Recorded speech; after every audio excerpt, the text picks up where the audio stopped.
In the quiet town of Hollow Creek, nestled deep in the fog-laden forests of Maine, there exists a place that has terrified locals for generations. A place they call Ravenwood Graveyard. It is said to be over 500 years old, and with each passing decade, it collects more than just the dead. It collects the lost. On a cold winter night, two friends, Ethan Ward, aged 25, and Claire Hammond, aged 28, vanished within its iron gates. They were never seen alive again. When police arrived the next morning, all that remained were their belongings scattered across the dead grass, a video camera resting near an unmarked gravestone, an audio recorder still running, and their flashlight glowing faintly against the darkness. No signs of a struggle. No footprints leaving the graveyard. Nothing but silence. Why did they disappear without a trace? And why did the forensic team later discover their skulls buried beneath the graveyard soil, dated to over 100 years old despite their disappearance only days earlier?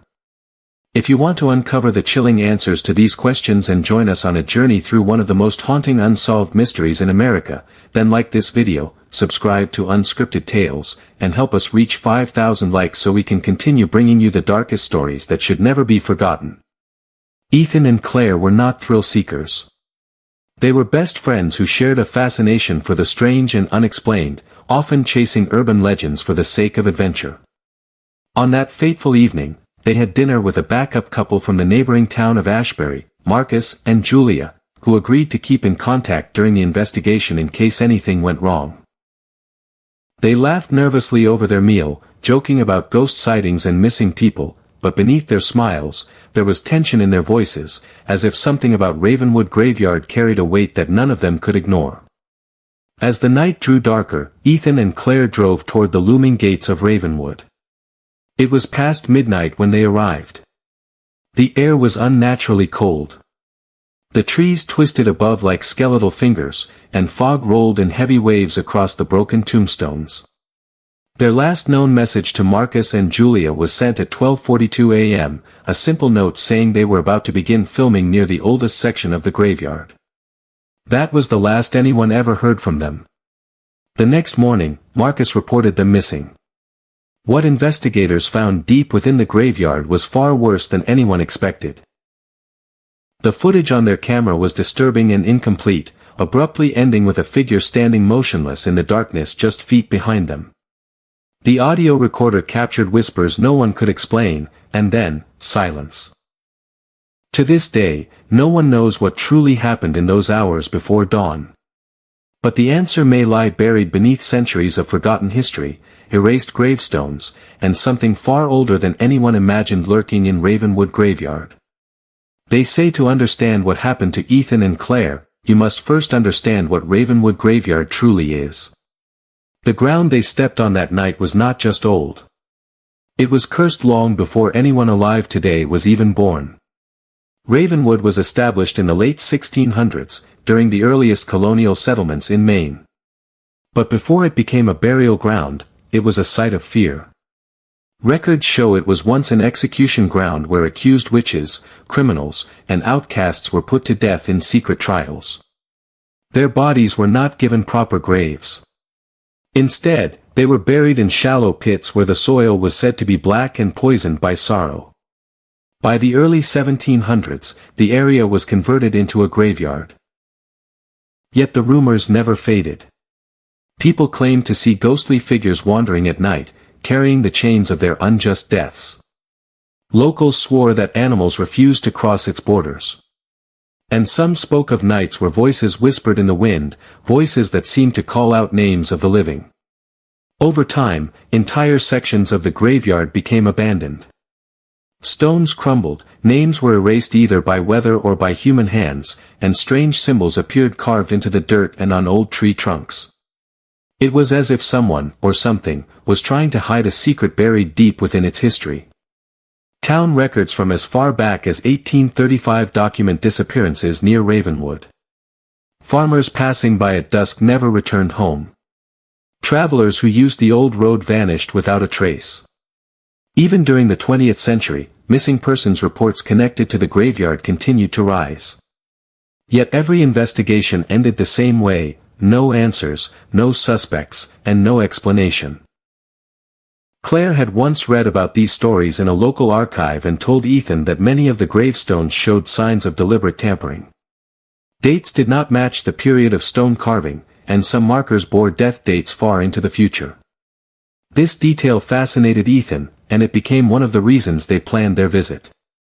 He believed that if they could capture enough footage of these strange stones, they might finally prove that someone was altering the records of the dead.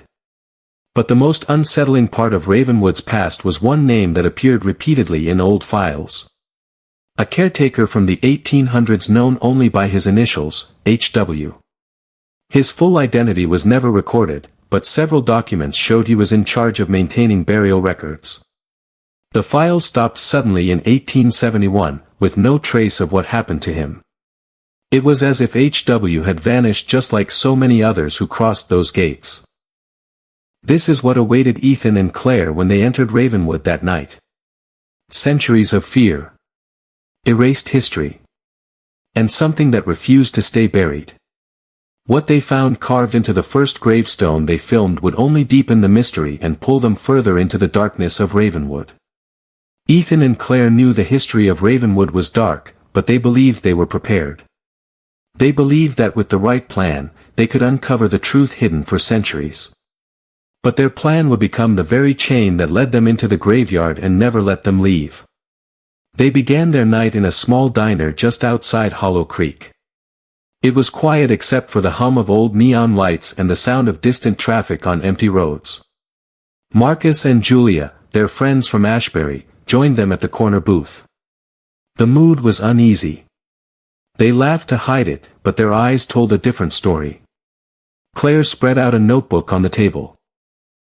She had listed every part of the graveyard they would explore, starting with the oldest section near the collapsed chapel ruins. Ethan placed their equipment beside her notes: 2 cameras, 1 audio recorder, infrared lights, and spare batteries. Marcus looked at the list and asked if they were truly serious about staying the whole night. Claire replied calmly that they would not leave until sunrise no matter what happened. Julia reminded them of the stories about people who disappeared. She warned that the police would not even patrol that area after midnight. Ethan only smiled and said that was exactly why they were doing this.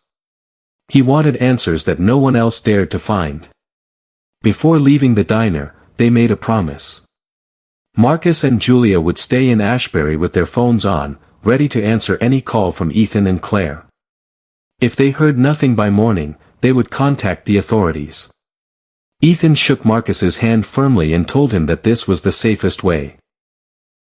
At exactly midnight, Ethan and Claire drove toward Ravenwood. The headlights cut through the mist as the narrow road twisted between towering trees. Claire recorded their conversation in the car, her voice steady but her breathing sharp. She said she felt a strange pull toward the graveyard, as if it was calling them. Ethan joked nervously that maybe it was the ghosts welcoming them in advance.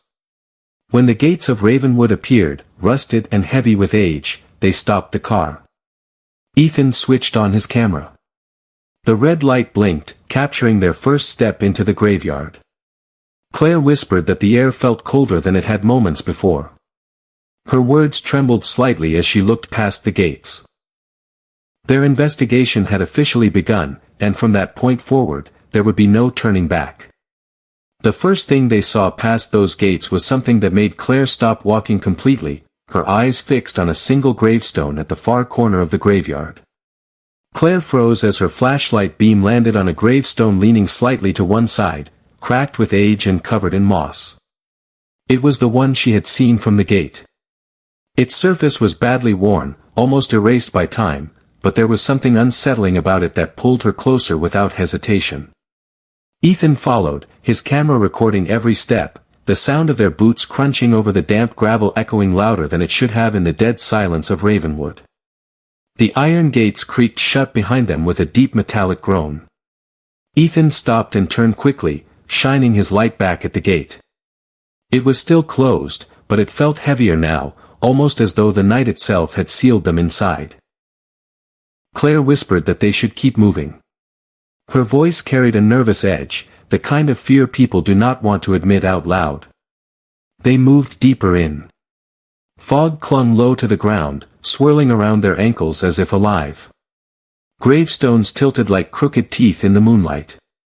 Some were shattered, pieces scattered in the weeds. Others stood tall but blank, their inscriptions worn smooth as if they never bore a name. The silence of the place was not peaceful. It was sharp, pressing against their ears, making even their breathing sound louder than normal. Ethan adjusted his camera and spoke quietly, narrating what they saw. He pointed out stones carved with strange symbols that neither of them could recognize. They looked old, far older than the graveyard itself, etched deep into the stone with precision. Claire stepped closer to one and traced it with her gloved hand. It was cold, far colder than the night air. They kept walking until they reached the gravestone Claire had noticed earlier. Up close, it was even more disturbing. The stone was cracked down the center, split as if struck by lightning long ago. Most of the inscription was gone, but faint letters remained. The name had been violently scratched out, leaving deep gouges where it once was. Only the birth year 1967 was still visible. Beneath it, carved faintly into the surface, was a date that sent a chill straight down Claire's spine, February 17, 2025. Ethan stared at it, blinking hard. He reminded Claire that today was February 17, 2025. She froze, unable to speak, her breath visible in the freezing air. The gravestone looked ancient, older than any from the 19th century, yet it bore a date that matched their exact visit. Ethan lifted his camera closer, zooming in on the stone. The image flickered, then distorted. Static burst across the screen. Claire stepped back, glancing over her shoulder as a sudden noise echoed through the graveyard, a faint shuffling sound from somewhere deep within the fog. Ethan turned sharply with the camera, pointing the light into the distance. There was nothing there. They pressed on, sticking closer together, moving toward the collapsed chapel ruins they had marked in their plan. Every few steps, they heard things that made their pace quicken, faint whispers that faded when they turned their heads, a hollow knocking sound that came from nowhere, and cold gusts of wind that swept through the grass even though the trees were perfectly still. Near the ruins, they found a cluster of gravestones arranged in a tight circle. Each one was smaller than the others, as if marking the graves of children. The air here was colder than anywhere else. Claire's flashlight flickered weakly, and then she noticed something strange. One of the stones had a freshly cut edge, as though someone had tampered with it recently despite its weathered appearance. Ethan crouched down and brushed away dirt from its surface. Beneath the soil, he uncovered something metal. It was a rusted handle, sticking out of the ground, almost hidden against the roots of an old oak tree. He glanced at Claire, his eyes wide. Without speaking, they both understood what it was. A door. A hidden entrance. The ground trembled slightly under their feet as they pulled the handle and revealed a dark opening leading down into the earth beneath the graveyard. A smell of old stone and damp air rose up from below. Claire hesitated, whispering that they should call Marcus before they went any further. Ethan nodded, pulling out his phone. But the screen was blank. No signal. Claire's phone was the same. They looked at each other, trapped between fear and the burning need to know what lay below. With only their lights to guide them, Ethan aimed his camera into the hole, capturing nothing but pure darkness. Something was waiting for them in that tunnel, and the decision they made in that moment would seal their fate forever. The image of that gravestone with its erased name and the date of their visit still burned in their minds as Ethan and Claire stared into the dark opening beneath the earth. It felt as though the gravestone was not just a marker of the dead but a warning. A sign carved long ago for those who dared to step too close. Ethan steadied his camera, pointing it at the entrance. His voice trembled slightly as he spoke into the lens, describing how the stone bore a date that matched the very night they stood there. Claire kept glancing back toward the foggy rows of gravestones, her instinct screaming at her that they were being watched. The wind was dead still, but she could hear soft sounds, like distant footsteps echoing across the dirt. She turned back to the gravestone, her flashlight sweeping across its surface.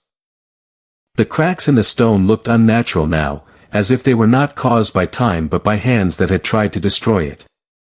When she crouched closer, she noticed something else.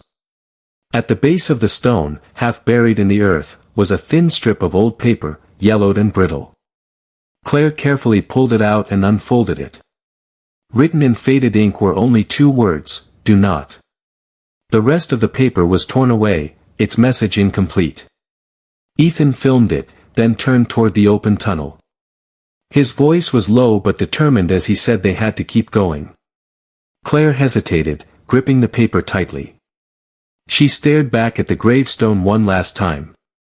That birth year of 1967 stood out in her mind. It did not make sense. Whoever was buried here, if they even were, could not be connected to what was happening now. But then she noticed something else carved faintly into the stone under the dirt line. She knelt and brushed it clean. It was a single initial, H. Her stomach tightened. The same initial as the caretaker from the old records, H.W. The one who vanished in 1871. Ethan whispered that maybe this was his grave. But if that was true, then how did it bear a death date over a century after he disappeared? Claire could not answer.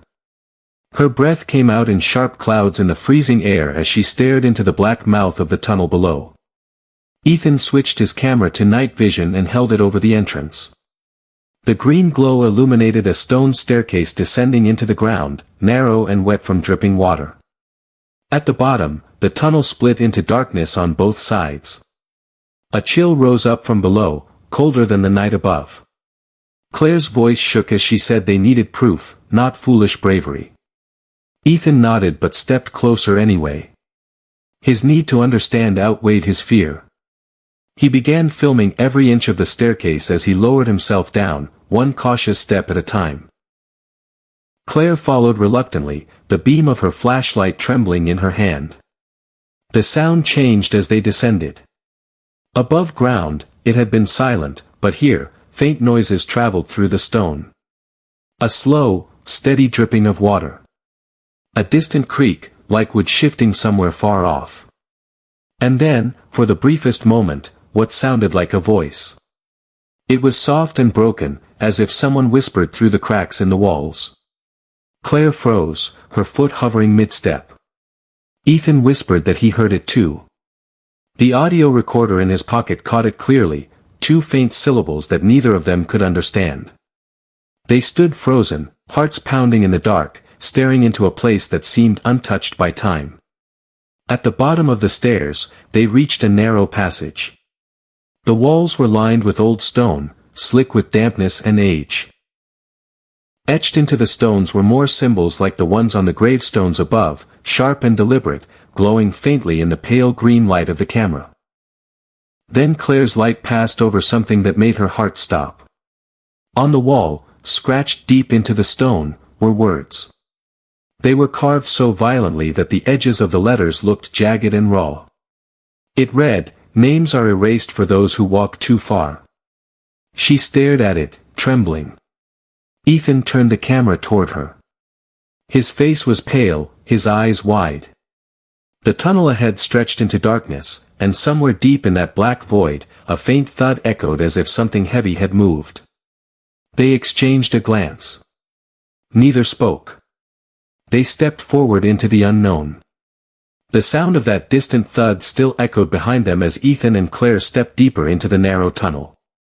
Each step was slower than the last, their breaths sharp and unsteady in the stale air. The further they went, the colder it became, as though they were walking straight out of the world they knew and into something far older. The symbols carved into the stone walls seemed to grow denser as they moved forward.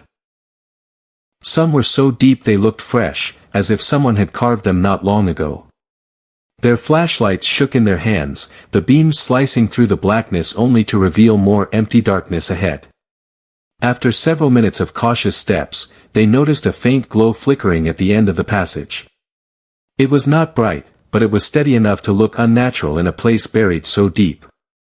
They approached it slowly, Ethan holding his camera up while Claire clutched her flashlight like a weapon. As they reached the end of the tunnel, they saw it, a heavy wooden door, rotting with age but still standing firm. Light leaked out through cracks in the wood. Ethan pressed his ear against it. Nothing. No sound from the other side. He glanced at Claire, who nodded reluctantly, and together they pushed it open. The hinges screamed in protest as the door creaked wide. Inside was a small underground chamber. The walls were lined with wooden shelves stacked high with decaying folders and brittle papers. A single lantern hung from the ceiling, its flame impossibly burning despite having no sign of fuel. The air smelled of damp earth and rotting parchment. Claire stepped inside first, her light sweeping over the room. Each shelf was filled with records, each folder labeled with names and dates. She reached for one at random, carefully opening it. Inside was a burial record for a grave marked in the 1800s. The handwriting was old, elegant, and faded. But then she noticed something strange. The ink on the last page was fresh. It looked as though it had been written only days ago. The entry listed a name, a birth year, and a death date of February 17, 2025. Ethan felt his stomach twist. That was today. Claire pulled more folders from the shelves. Every single one had similar entries. Each bore dates far beyond their original records, with names scribbled out violently in places.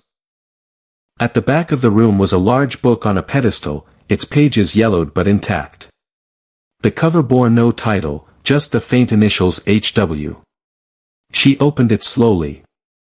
Inside were hundreds of names, dates of birth and death written in precise handwriting. Many names had been erased so violently the page was torn through. But near the end of the book, two names stood out. Ethan Ward. Claire Hammond. Their names, written in fresh black ink. Their birth years correct. Their death date listed as February 17, 2025. Claire dropped the book, stumbling back. Ethan caught her, his camera shaking in his hands. He whispered that someone knew they were coming. That someone had written this before they even entered Ravenwood. Then the lantern above them flickered. A low sound rolled through the chamber, deep and hollow, like the dragging of stone against stone. Claire spun around toward the shelves. From the far corner of the room, a shadow shifted against the wall. It was not their own. Ethan swung the camera toward it. The night vision revealed nothing but the faint outline of a figure, tall and still, standing at the very edge of the room. Claire gasped, stepping back until she hit the pedestal behind her. The figure did not move. It only stared. The lantern's flame sputtered and went out, plunging them into darkness. When the lantern went out and darkness swallowed the room, Ethan and Claire's recorder captured everything. The sound of their breathing quickened sharply, loud and ragged in the silence. There was a brief moment where neither of them spoke, frozen by what they had just seen. Then Claire's trembling voice broke through the blackness, barely above a whisper, saying that something was standing in the corner. Ethan's voice followed, low and unsteady, telling her to keep calm as he fumbled with the infrared on his camera. The faint hum of the device powering on filled the recorder, followed by the distinct sound of static. He muttered that the lens was not working, and his words cracked under strain. Then, a sound echoed that no one could explain. It was not footsteps. It was not wind. It was a deep, drawn-out scrape, like stone being dragged across the floor. The recorder picked up Claire gasping sharply, her voice trembling as she said that it was moving closer. For several seconds, there was nothing but frantic rustling. Ethan's breathing turned rapid as he told Claire they had to leave. The door behind them creaked faintly, as though touched by unseen hands. Then came the sound of hurried footsteps, pounding against the stone floor. Their panic was loud, their words jumbled and desperate. Claire's voice cut through it, screaming Ethan's name as something echoed loudly in the chamber, a sudden thud that reverberated through the walls. The recorder caught what sounded like Ethan shouting that he saw someone in the shadows, just beyond the beam of their light. His words were sharp and strained. He said that the figure had no face. The footsteps grew faster, louder, their breaths ragged and strained as they stumbled back toward the tunnel entrance.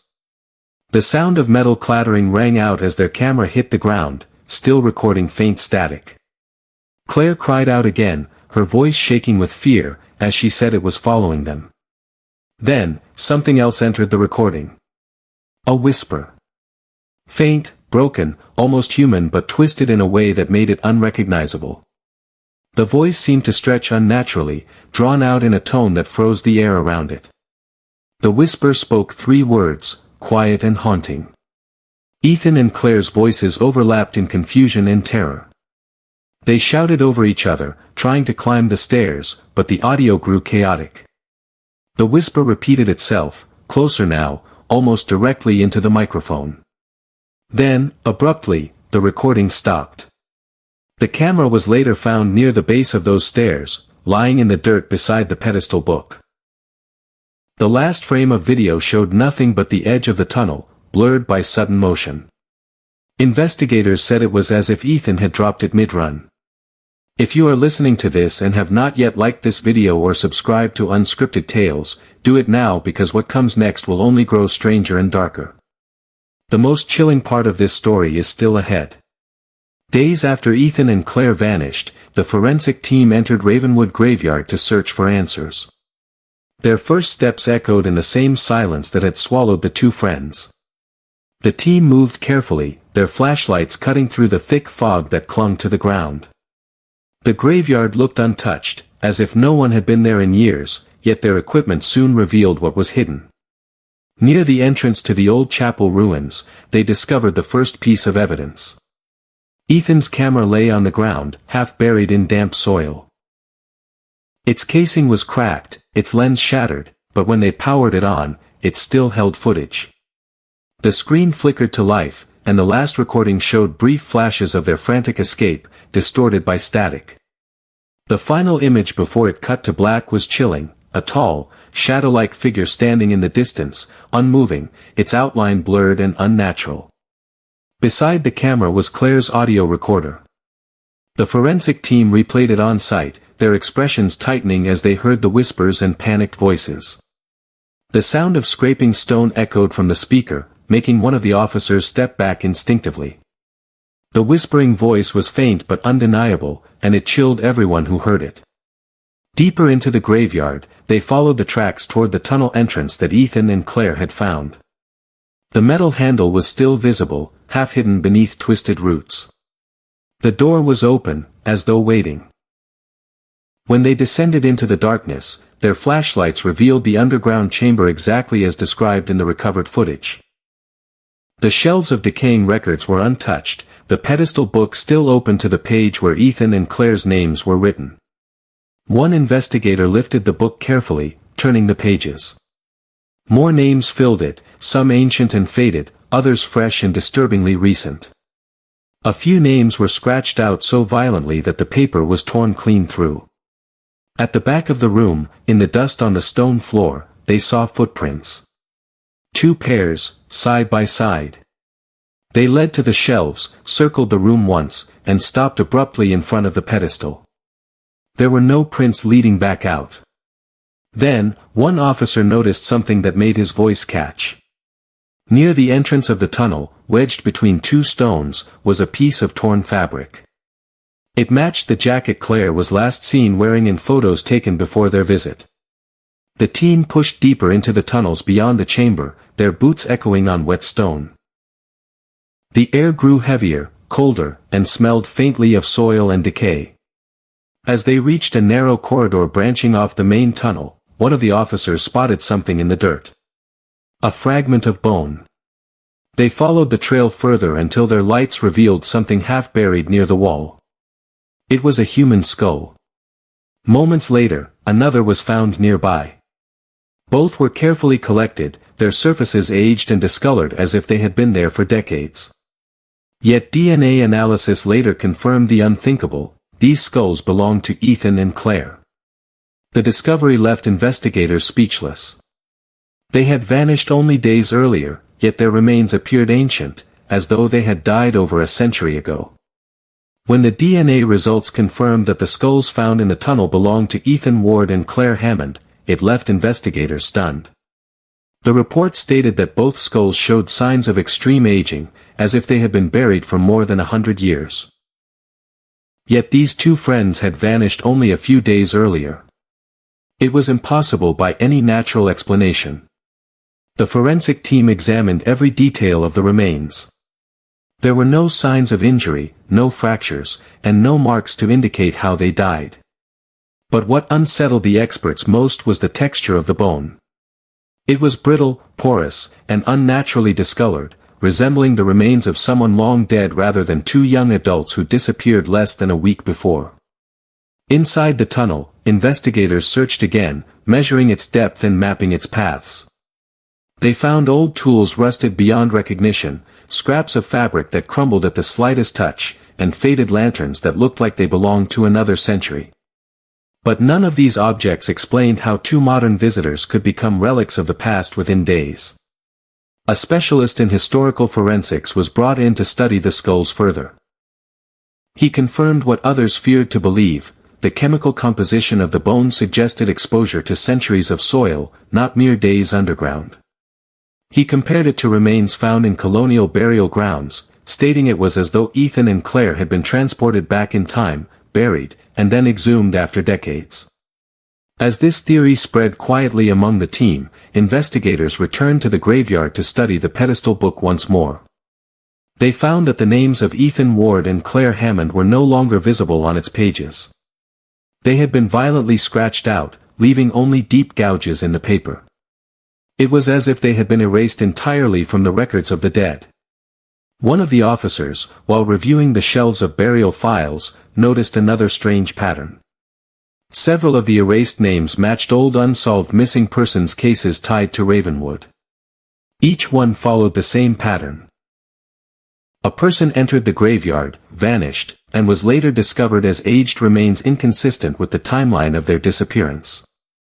Local historians were consulted, and they revealed something that only deepened the unease.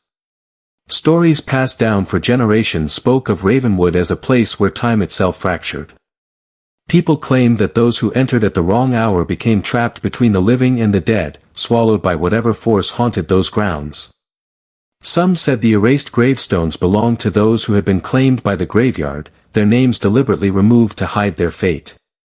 The forensic team sealed the tunnels and marked the area restricted. Yet, even after the investigation was closed, several officers reported strange experiences while on site. Some heard whispers echoing through the fog. Others saw shadows move in their peripheral vision. One officer even swore he saw Ethan and Claire standing at the gate in the dead of night, silent and still, before fading into the mist. The case file was labeled unresolved and locked away, but the truth about Ravenwood Graveyard had already escaped into public whispers. What happened there defied reason. Even after the case was officially closed, Ravenwood Graveyard remained locked behind rusted gates, its path overgrown and forgotten by most. Yet whispers of Ethan and Claire's fate continued to spread, and locals swore that something still stirred inside those old grounds. It was not until a retired historian named Harold Green uncovered a box of lost town records that the truth came to light. Inside the box were letters written in the late 1800s, all signed with the initials H.W. The letters belonged to the last known caretaker of Ravenwood. His words described strange phenomena in vivid detail. Voices calling his name at night, shadows that moved without light, and graves that appeared overnight bearing dates far into the future. One letter chilled everyone who read it. It said, "I am the keeper of those who wander too far. The graveyard is not bound by time. It holds the lost until it claims them completely." Further research revealed that H.W. vanished after attempting to seal the underground tunnels. His final entry spoke of two types of people who entered Ravenwood: those who walked its paths and returned untouched, and those who crossed a point near the oldest graves where time seemed to falter. He called this place the threshold. Once crossed, he wrote, the graveyard would mark your name and draw you into its record. Your end would already be written, no matter how much you struggled. This explained the strange dates carved into stones. The names erased were of those who had been taken long ago. Their deaths were fixed in time before they even stepped foot inside. The book in the tunnel was not simply a record of the dead. It was a ledger, one that rewrote fate the moment a person entered Ravenwood past its hidden boundary. Ethan and Claire, driven by curiosity, had unknowingly crossed this point when they reached the cracked gravestone with the erased name and the date of their visit. From that moment, their fate was sealed. The graveyard had marked them, pulling them into its cycle. That was why their skulls appeared centuries old. The Ravenwood curse had dragged them out of their time and placed them in a loop that erased them from the living world entirely. In the months after the case closed, residents of Hollow Creek began reporting strange sightings. Two figures walking side by side through the fog of Ravenwood's gates.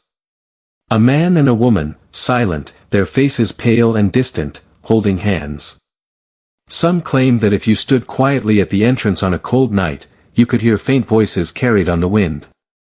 They said it was Ethan and Claire, their words soft, asking anyone listening to leave before it was too late. Ravenwood now stands abandoned, chained off by the authorities, but its legend has only grown. It is no longer just a story of missing persons. It is a story of a place where time collapses, where names vanish, and where the dead claim the living before they even know they are lost. If you are still watching this story, it means it has gripped you the same way Ravenwood gripped Ethan and Claire. This story deserves your like and your subscribe. Please help me reach 5,000 likes so I can continue bringing these tales to you. It is totally free and it helps us share more of these dark mysteries with the world. Tell me in the comments from which city you are watching this story, and share your thoughts. What would you do if you stood at the gates of Ravenwood Graveyard and heard those whispers calling your name?